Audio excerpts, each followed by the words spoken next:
Hello, I'm Mike, and this is Will. We are the Tabletop Donkeys. Hello. I'm bringing you issue 46 of Warhammer Age of Sigmar Mortals magazine today. In this issue, we got a Fallen Statue of Sigmar terrain piece, and if you want to skip straight to the game where you'll be able to see it in action, there'll be a time code in the description or in the chapter bar. Having a quick look at the issue now.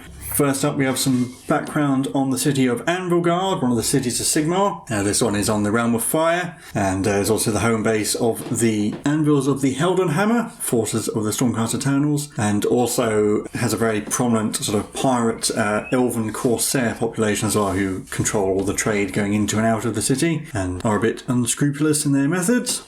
And we also have some backstory on Hammer Hall, two cities in one.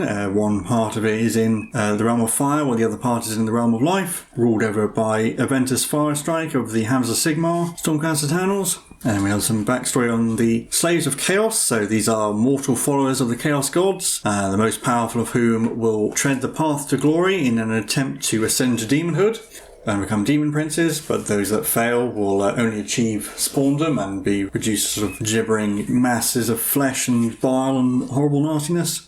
And some more background on the Realmgate wards, as this talks about the Celestial Vindicators and eventually the Hammers of Sigmar teaming up to track down and retrieve Gar-Maraz, the titular warhammer, Sigmar's own weapon, from the clutches of a sorcerer dedicated to Tzeentch, including a number of Tzeentchian greater demons, including Kairos Fateweaver, who is a particularly powerful greater demon of Tzeentch. But they were able to retrieve Gar-Maraz, which once retrieved he gave it to the Celestant Prime. And then a short story here about a tribal war queen dedicated to Khorne fighting against the forces of the Nighthaunt to gain Khorne's favour. And next up we have the build guide for the Fallen Sigmar statue. It suggests building them in sub-assemblies, so you have the head itself and then the platform and then the ladder. And the ladder, I believe, is basically identical to the one from the bell tower, so you can sort of interchange the two. They're basically the same piece. Pretty easy to put together, and painting it is very similar to the bell tower as well, and it's the same sort of white stone effect that we've seen in all the ruins so far. And the wood is basically the same as well. It's just going to take a little bit of time to pick out all these skulls and all the metal nails and spikes and things. And there it is, it's basically all done there. So with that over, we can get into our game for this issue.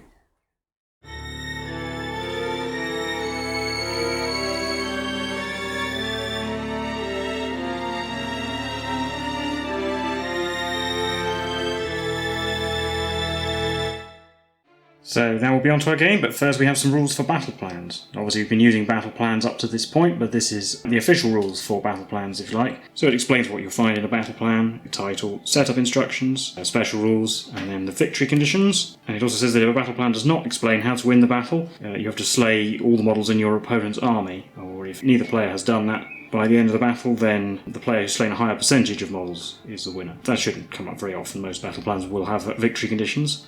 But there's also a sidebar about objectives, and this is slightly different to what we've been playing so far. Objectives, it says here, are controlled by whoever has the most models within 6 inches of the objective rather than 3 inches as we're used to in some of the battle plans. And it also explains that a model can only be counted once towards the control of an objective. It's within a range of 2, you have to pick which objective it's going to count towards.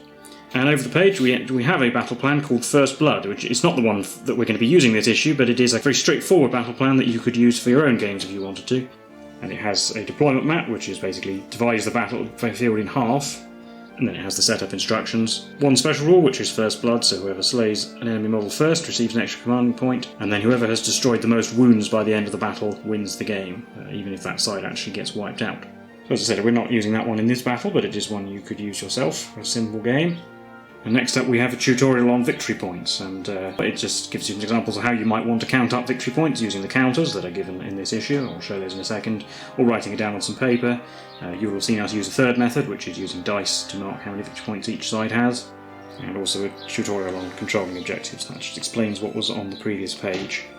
And there's a further quite complex tutorial about scoring victory points, and you can see some maps here with all sorts of icons all over them. This is really just a sort of step-by-step run-through of how different sides can control objectives in their turn, so I won't go over that in detail, but all of this is really just a run-through if you're unsure about how the objective controlling rules work.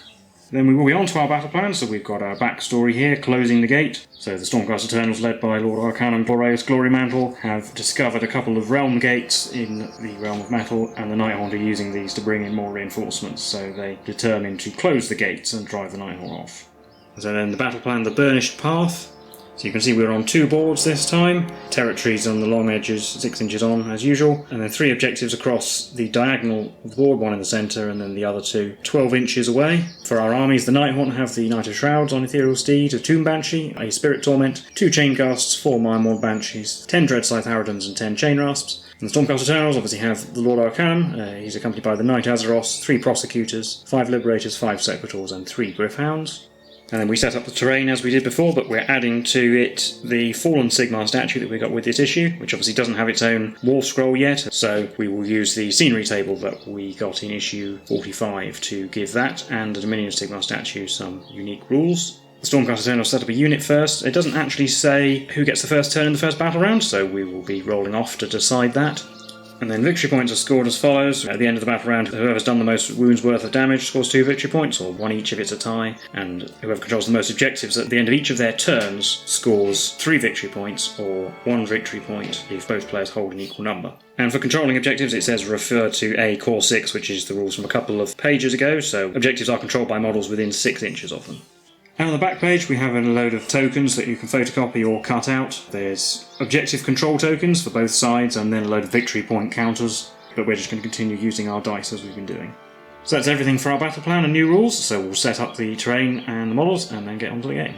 I'll show you the battlefield without any models on it first. So we've got the 3 objectives across the central diagonal line, as you can see there. And then we've got the Azerite Bell Tower down here on the left and one of the Sigmarite ruins. Using the wall scrolls for those ruins, we are setting up all the pieces within an inch of each other collectively. And the other Sigmarite ruins over there with the well. And we've got our 2 other pieces of terrain, and we're going to roll for them on camera so you can see how it works. So starting with the Dominion of Sigmar statue over here, I'm going to roll the dice and then consult the terrain chart, so 5. That is mystical, so that's each time you allocate a wound or mortal wound to a model within 1 inch of the statue, essentially. On a 6+, that wound or mortal wound is negated. So we'll put the dice there like that just to mark it so we remember, but you could also use the markers that they gave us in the previous issue for the different types of terrain. And then roll for the new Dominion of Sigmar head. And 1, that is damned. So at the start of your hero phase, you can pick a friendly unit within 1 inch of a damned terrain feature to make a sacrifice. If you do so, that unit suffers D3 mortal wounds, but you can reroll hit rolls of 1 for it until your next hero phase. And now we've deployed our models, so we'll go for the Stormcast first. They had to deploy a unit first, so on the left-hand side we have the Gryph-hounds, and then the Liberators sort of snaking around behind them, and the Knight Azeroth. And over on this side, Sequitors in the centre, the Lord-Arcanum, who will be my general, and then the 3 Prosecutors who are arranged in a silly way because their wings get in the way. And over on the Nighthaunt side, we've got the 4 Miremord Banshees, the 10 Chain Rasps, the 2 Chain Ghasts, the Tomb Banshee, the Knight of Shrouds, who will be my general, and then the 10 Harridans with the Spirit Torment behind them. I didn't say before, the game lasts for 4 battle rounds, so we're on to battle round 1, and we need to roll off to see who goes first. Or who gets the choice, at least. I've rolled 6. I'll try and get it in the box. Oh, I also rolled a 6. We have to roll again. I guess so, because nobody went first last turn. 3 this time. 4. So I think I'm going to make the Stormcast go first, because my Chain Ghast won't be in range to do anything, and I don't really want to rush into that objective in the middle. Okay, so we'll be on to Stormcast turn 1. So we'll go to command point, and we'll start off with attempting to cast Mystic Shield, because nothing else is in range. Getting a 6, getting a 9. The Banshees won't be in range to unbind because they only have an 18-inch range. I'll put that on the Knight Azeroth, so he will have Mystic Shield. Then for movement, the Gryph-hounds have moved out slightly towards the flank, and the Sequitors have moved up, so they're all of those models are within 6 inches of that objective. In the middle, the Knight Azeroth has moved up, so he's just within 6 inches, are the 2 sort of in the front row on the left of the Sequitors. Finally, over on the right, the Prosecutors have moved up, they're in range of the Chain Ghasts, and the Lord-Arcanum has gone all the way around the side. So then in the shooting phase, the Prosecutors will throw their hammers at the Chain Ghasts. We have 6 shots, hitting all on 4s, re-rolling 1s, re-roll those 2 1s, getting 3 hits total, and winning all 4s, just 1. 4+ save for Chain Ghasts, made it. So that's everything to be done in my turn, but as per the battle plan rules, victory points for objectives are scored at the end of every turn, so the Stormcast hold 2, because I did get models in 6 inches of the other one, whereas the Nighthaunt only hold 1. So Stormcast get 3 victory points. But then we'll be on to Nighthaunt turn 1. So, a lot of movement. I'll start at this end. My more Banshees are just kind of durdled around. Eventually decided they're not going to move because they're within 18 of them at Lord-Arcanum at the moment, and don't see any reason to move them up otherwise because they hold that objective. The Chainmaster ran and moved up. Now there's a whole bunch of them within 6 of that objective in the middle. The Tomb Banshee ran as well to get the Sequitors in range first screen. Chainghast moved up onto the building and within 12 of the Spirit Torment. And over here we have the Harridans that ran, and the Spirit Torment ran next to the Fallen Sigmar Statue, and the Knight of Shrouds has come up with them. So at the start of the shooting phase, the Tomb Banshee's Ghostly Howl ability goes, so she's going to scream at the Sequitors, needing to roll higher than a 7 to do anything. Getting a 5, so nothing happens. And then the Chainghasts are going to shoot at the Sequitors as well. 2d3 shots for 5. Hitting on 4s, re-rolling 1s because they're near a Spirit Torment. Don't even need that. Wounding on 3s. Only 3 wounds. Mine's 2 rends, so I need 6s to save and re-rolling 1s for shields. We've got a 6 and a 1, which I'll re-roll. That failed. So take 2 wounds, but I'll use the Cycle of the Storm from the Lord-Arcanum to keep 1 alive on 1 wound. Yep, so this one here will die, but then be kept alive on 1 wound. And that'll be it for my turn. I hold 2 objectives, so I get 3 victory points. Yeah, because there are more Chainghast on that objective, more than the Stormcast have models. And I didn't slay any models, technically, because of the Cycle of the Storm, so I don't get any victory points for that. So we both get a victory point at the end of the battle round for having destroyed no wounds or other models. So we're on 4 victory points apiece, and we'll be on to battle round 2. Rolling off, I've rolled a 3 again. I rolled a 6. And I'm going to go first. So we'll be on to Nighthaunt turn 2. So I'll start over at this end for my movement phase. The Harridans and the Knight of Shrouds and the Spirit Torment have all moved up. Over here the Banshee is shifted across, so now she's within 10 of the Liberators, and the Chainghast are coming with her to get away from the Lord-Arcanum. Chainghast are going to stay where they are, and then over here the Banshees are going to rearrange their formation a little bit, so they should all be within 6 if I haven't made any mistakes, and they are all within 12 of the Chainghasts, just in case. So beyond to the shooting phase. And the Banshee's Ghostly Howl happens, and she's going to scream at the Liberators this time. Again, needing more than a 7 to do anything. You're only getting a 4. Chainghasts are going to shoot at the Sequitors again. 2d3 attacks for 5 again. Hitting on 4s and on 1s. Getting a 1. Gets a hit, so 4 hits. Wounding on 3s. 1. 6 to save, re-rolling 1s. No, but we can Cycle of the Storm that to negate the wound. And then in the charge phase, the Dreadscythe Harridans are going to charge. And they get a 4, that's the bare minimum. So the Harridans will finish their charge like that. And then the Knight of Shrouds will charge as well. He gets a 5. Yeah, so the Knight of Shrouds will finish his charge like that. Spirit Torment could charge, but it's not going to, just to maintain aura range on things. So beyond to the combat phase, where I will use Lord of Geist on the Harridans, give them all extra attack, and then they're going to fight first, and there's going to be some piling in. So we've moved the objective out of the way as well. But we'll have 5, and now we'll go for 6 on the Gryph-hounds and 3 on the Liberators. So with 6 Harridans fighting the Gryph-hounds, including the Slasher Crone and Lord of Geist, we've got 25 attacks, hitting on 4s and re-rolling 1s because we're in range of the Spirit Torment. And re-rolling this 3-1. Re-rolling 3 1s into 3 more hits. So that's 16 hits. And then wounding on 3s, 6s are 2 damage. 14. Yeah, well, there's only 9 wounds of Gryph-hounds, so they're all wiped out. And then 12 attacks from the on the Liberators from the 3 Harridans that can fight them. Hitting on 4s, re-rolling 1s. That gets re-rolled into a miss. That's 6 hits. Wounding on 3s, 6s are 2 damage. Yeah, no 6s, 3 wounds. 4 plus saves, re-rolling 1s. 5s. Oh, 5s, yes, sorry, yes. I ran a -1, but I made 2 6s, so 1 wound. So the Gryph-hounds were wiped out, and I'll put a wound on this Liberator, because he's the one unlikely to be able to fight anything. But then the Liberators do get to fight back. They can pile in like this. The wounded one has no way of getting in. He can't really stand on the stairs without falling off. So we'll get 4 in, and they're all going to attack the Dreadscythe Harridans, because I need to try and get some kills. So we've got 9 attacks, hitting on 4s. 4 hits. Wounding on 3s. 3 wounds. 4 plus saves for Harridans. Failed all 3, so this is going to be interesting. So we're going to take away these 2 and this one. And this one, importantly, is within 6 inches of the Spirit Torment. And then the Knight of Shrouds gets to go, and he's going to attack the Liberators, obviously. 4 attacks, hitting on 3s, rerolling 1s. Good job, we can reroll 1s. 3 hits, and wounding on 3s. We're getting 1. Ren -1, Yeah. so 5 plus save, you're on ones. Nope, that's a wound, so it doesn't. 2 attacks from the horse, hitting on 4s, you're on 1s. You got a hit. And 5, wounded. 4 plus save. That's alright. So 2 damage going through, so this Liberator here will die, and we'll put a wound on this one over here, and is outside the range of the Lord-Arcanum for Cycle of Storm. In the Battletop phase, I killed 3 or more enemy models, so the Spirit Torment's going to bring back D3 Harridans. Bring back 1. I'll put her there.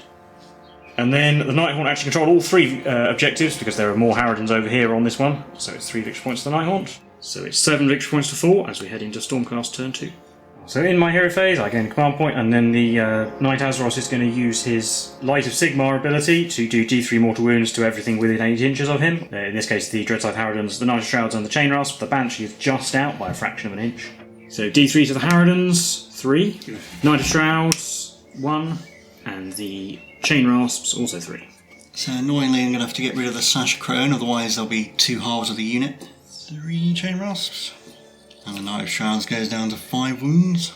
And then the Lord-Arcanum will try and do an Arcane Bolt, being a 5, being a 7, so that goes off. Try and unbind that, needing an 8 from the Mindward Banshees. Nope. I will put that on the Banshees themselves, so they take D3 mortal wounds. 3. 3 dead Banshees. And then in my movement phase, the start with the Liberators. They ran to retreat from over there because there's no way they can hold that objective against that force. And then in the middle, the Sectors have marched up the centre. Lord-Arcanum came across from where he was to get into the middle like this. And the Knight Azeroth flew all the way over there, and the Prosecutors flew up towards the objective in the corner. And in the shooting phase, the Prosecutors will throw hammers at the Chain Ghasts again. 6 shots on 4s, rerolling 1s. 4 hits so far, reroll 1. And to miss, 4. And 4s to wound, 2. 4 plus save, Chain Ghasts. Move on failed 1. One takes a wound. On to the charge phase, we'll start with the Lord-Arcanum. He rolls a 9, so he makes it to there. Then we'll do the Secretors. They roll a 8, so they will finish their charge like that, staying out of 3-inch Spirit Flask explosion range. Then we'll charge with the Knight Azeroth. He rolls an 8. He'll jump up on top of the building and fight the Chain Ghasts. And finally the Prosecutors will charge that lone Banshee. Yeah, They only roll 3 dice anyway. Yeah, they roll 3 dice, and they will charge in like that. So on to the combat phase. At the start of it, I will declare power to weapons with the Secretors, and I'm also going to shatter all 3 Spirit Flasks. So that'll be 3 Chain Rasps dying and 3 mortal wounds to the Lord-Arcanum himself, the Spirit Torment, and the Tomb Banshee. He'll pile in like this, and he'll put all his attacks on the Spirit Torment. He has 4 attacks with his Ether Stave, hitting on 3s, and wounding on 3s, 2. 4 plus save, the Spirit Torment. Failed 1. D3 damage, or just 1. And the Griff Charger has 3 attacks, hitting on 3s, 6 is to hit, cause mortal wounds instead. Just 1 hit, wounding on a 3. Oh, that's a wound. 4 plus. Made it. So the Spirit Torment is down to 1 wound, and it's the Nighthaunt's pick. I guess we'll pick the Chain Rasp, just in case we can kill a Secretor, maybe. Yeah, so the one nearest the Lord-Arcanum can't go anywhere, because it will move out of coherency, so we'll have 7 attacks on the Secretors. 7 attacks from Chain Rasp, hitting on 4s, rerolling 1s, because we're near a Spirit Torment or Chain Ghasts, definitely. 2 1s to reroll. Getting 3 hits, and wounding on 4s, getting 2. 4 plus saves, rerolling 1s. Oh, reroll 1. Into a success. So 1 wound, but well, yeah, I will Cycle of the Storm to keep him alive. So we'll do the Knight Azeroth next, because I think the Chain Ghasts are the next nastiest Nighthaunt unit. 4 attacks hitting on 3s, rerolling 1s, because he's near himself, and he hits anyway. Wounding on 3s, oh, 3. 4 plus saves. Oh. Does that fail them all? Yeah. Clears out the Chain Ghast. So I'll do the remaining Mindward Banshee. 1 attack, hitting on a 4. Yeah, typical. I'll do the hits back from the Prosecutors. They have 7 attacks, because the Prime has 3, hitting on 3s, rerolling 1s from themselves. So 6 hits. Wounding on 3s, only 3. 3 4 plus saves. Nope. Not quite. So the final Banshee goes down. I'll do the Tomb Banshee next. 1 attack, hitting on a 4, rerolling 1s, 6 does D3 mortal wounds. Missed. And for me, that just leaves the Secretors, so they'll pile in. And they've piled in like this. We're getting the 3 Great Maces in range of the Chain Rasp, neither of the normal Stormsmite Mauls. 7 attacks with Great Maces, hitting on 3s, rerolling misses, 6s do D3. Reroll these 2 2s into hits, and we got a 6, which is D3 for 3, so that is 9 hits total. Wounding on 3s, 7 wounds. 5 pluses? No. That's wiped out to the chain rasps. So the Spirit Torment will fight the Lord-Arcanum. 4 attacks, hitting on 4s, rerolling 1s. Good job, he can reroll 1s for himself. Gets 2 hits. That's wound on 3s. Yeah. So that brings us to the end of this turn and the end of the battle round. So in the battle round, the Stormcast have killed vastly more than Nighthaunt and Woundsworth, and they also hold 2 of the 3 objectives. So Stormcast are gaining 5 victory points this turn, bringing it up to 9 to 7. Yeah, and at that point, I'm also just going to concede because I don't have an army left. You probably won't be able to claw back enough victory points, I don't think. So that'll be a Stormcast victory, and we'll recap that game for you now. So that was the game for issue 46 of Mortal Realms. How did you find that one? Pretty much as I expected. Well, it seems like the Harridans are my only unit I can rely on to actually damage a unit they attack, whereas everything else in my army just crumbles whenever it tries to fight a thing. Even the Knight of Shrouds is never as good as he looks on paper. Yeah, you didn't roll too well for your wounds. You probably could have put some on the Lord-Arcanum at the end, and the Knight of Shrouds maybe should have done a little bit better. Well, as well, it just feels like when you charge, you just sort of annihilate my entire army, and then in the previous issue where I was able to scrape the win by running away, that just wasn't going to happen here. No, and I could pretty easily hold on to 2 objectives. I had lots of models left and lots of wounds left. And even though you didn't have many models left because you had some badly damaged heroes, I only probably would have needed to kill a hero at the battle round. Then to beat me on the wounds caused, you would have to kill at least 2 Stormcast every turn, which might have been difficult with the models you had left. I don't really have anything to do with the Lord-Arcanum. I mean, I guess I could charge the Harridans in, but you just Spirit Flask them and kill 3d3. If all 10 of them attacked him with Lord of Geist, they could probably kill him, but then they probably just get annihilated by the Secretors. I'd rather not have to sacrifice my best unit to get rid of one of yours. Yeah, I mean, his Cycle of the Storm kept a Sector alive, I think, 3 times. Yeah. He Arcane Bolted someone. He had the option of healing himself, and he killed a lot of stuff with his Spirit Flasks again. I still had lots of other models as well, even if that hadn't gone quite so well. Yeah, you annihilated my Griffhound unit, but then there wasn't really much else you could do. 10 Chain Rasps, we know, don't really have any hitting power. I will compare this with a couple of issues ago where we had a similar kind of game with the 4 objectives on 2 boards. But in that game, you had 15 Chain Rasps on top of the 10 Harridans and also a big unit of Glaive Ray Stalkers. You had a lot of kind of versatility there, whereas in this one you had the Harridans and the supporting cast, really. Stuff like the Banshees as well. I mean, they can sit on the back in an objective, but they are just vulnerable to being charged by a full unit of prosecutors. Yeah, I didn't really have anything else to do that, unfortunately. I suppose I could have listed Tomb Banshee there, and didn't get anything out of her Scream, so I mean, I'd have easily have swapped her for a Guardian of Souls, or just like a unit of Glaive Ray Stalkers even, just have another big unit. And actually, the Guardian of Souls would have been pretty handy for giving you +1 to wound as well. Yeah. Well, at least the Knight Azeroth got to use his lantern, do some damage to stuff. He hasn't got to do that before. It was fairly effective. It's another one of those things where he's actually quite a handy defensive character because he can stand in the middle of my lines, and then if you charge me, then he can blow it up in my next hero phase.